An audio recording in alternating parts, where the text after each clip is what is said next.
Hey guys, yesterday I did wisdom number 22, which was find your purpose, and today it's wisdom number 23, which is find your voice. And this is, to me, probably one of the biggest challenges that I have seen people face through the work I do and just through speaking to friends in my community.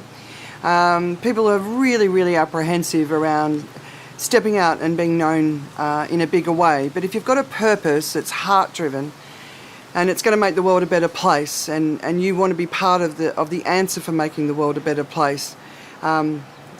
Stepping into your voice and owning your voice and unleashing your voice is a really important thing to do. So I've found that there's a lot of people out there definitely speaking and sharing, and not necessarily in a positive way, and there's a lot of narcissistic behaviour, and we've all seen that, right? And we think that that's how we have to be, but finding your voice is not about being what you see out in the world, especially if it doesn't feel right for you. Finding your voice is about connecting to your really authentic self and then going out and becoming known for what you really care about, your purpose. So to find your voice, a couple of ideas that I want to share is, the first one is join an industry association, a professional community, a not-for-profit, a community-driven organisation like one of the environmental groups that are doing something in the world that you really believe in passionately. Go and join them. Become part of that. But don't just sit in the back of the room waiting for everybody to come to you. Be at the centre of the room. Join the organising committee. If they're running events, get involved, be part of it, promote the events, make the community something awesome. So to me, one of the best things I've ever done is always joining the communities that are relevant to me, and supporting the ones that I really believe in. The second thing is social media. Such a phenomenal opportunity for all of us. But you don't have to get out there and be doing videos like this if that's not who you are right now. It doesn't mean you can't be. But start by sharing other people's content that's aligned to your purpose and your core values. So if you're watching a TED Talk and it's really speaking to you and it really resonates with you, share it on your social media channels. Don't keep it to yourself. Give the gift of knowledge to other people and tell them why it was so amazing for you. Just this is a thing that people are missing out on, the gift of sharing knowledge that inspires them. The other thing is participating on social media. So many people are focused on putting their own stuff out there that they forget that it's about the social bit, which is the participation. So if you find a community of people that are like-minded to you, go and engage in conversations, talk to them, talk on their community's social media pages. If you've got a community that runs a Facebook page, it's so hard to get traction on Facebook pages if you don't put money behind it. But if it's a not-for-profit, they're not going to be able to put money behind it. So talk on these pages, be part of the community, be an active participant in the community. And of course, when you're ready, if you become ready, sharing your own opinions, writing blogs, doing videos, podcasts, whatever is comfortable for you. And of course, for the vast majority of people, when I say vast majority, I mean well over 90% people are very uncomfortable with sharing their own points of view. The feedback I often get, especially in the professional communities, but also amongst my friends, is, why would anyone care what I've got to say? And you've got to ask yourself, if you've got people around you who seem to really resonate with what you're sharing, I can guarantee you that there's a bigger community out there that will resonate with you too.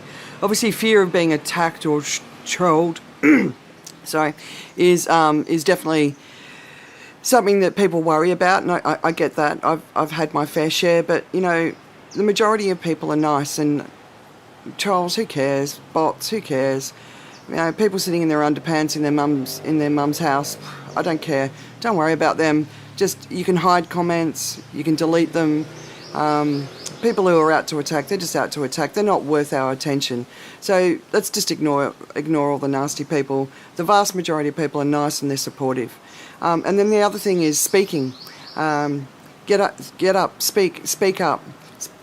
Be a professional speaker, or speak in your industry, or speak in industry events. And one of the reasons that I decided to get on stage, and I've always preferred to be behind the scenes, by the way, but which surprises a lot of people, but it's true. But one of the reasons I did start getting on stage is because I heard a lot of people speaking and I didn't agree with what they were saying.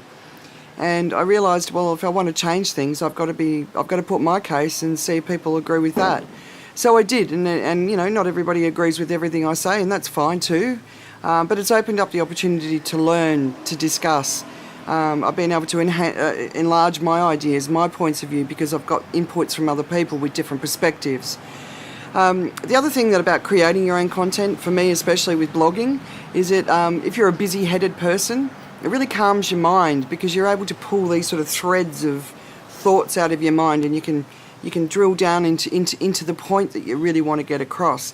So it helps you to have a calmer mind, and that's one of the reasons I've always loved doing it. So once you've found your purpose, get out there and find your voice. And you find your voice by supporting your community, becoming part of a community that you really believe in, sharing points of view that align to what you want to see changed in the world. If you want to make the world a better place, we can all take part in this. That's the beauty of the digital times. And I know everyone's really focused on what's negative that's going on in the world at the moment. I get it, especially around social media. But, you know, if all of us rise up, all of us positive people rise up and go out there and express our views and share ideas that are going to make the world a better place, then surely that's a great gift that we can give to all of humanity. So I say to people who've got something amazing to share that if you don't do it, you're being selfish. People are selfish with knowledge. They'll watch something that they love and then they'll keep it to themselves. But people are also selfish with sharing their own points of view. And I know why. Why would anyone care what I've got to say, right? Even if it's a handful of people whose lives you can touch. Surely that's worth it. It's not about getting millions of followers. I know a lot of people are obsessed with that. I've never cared about numbers. I just hope that anything that I do, anything I share, is of value to my community. So, wisdom 23. Find your voice if you're worthy of being heard. And if you're in doubt, just look at how people respond to you when you speak already. If it's positive, if you're making people's lives better, then please, find your voice. Wisdom 23, find your voice. We need you.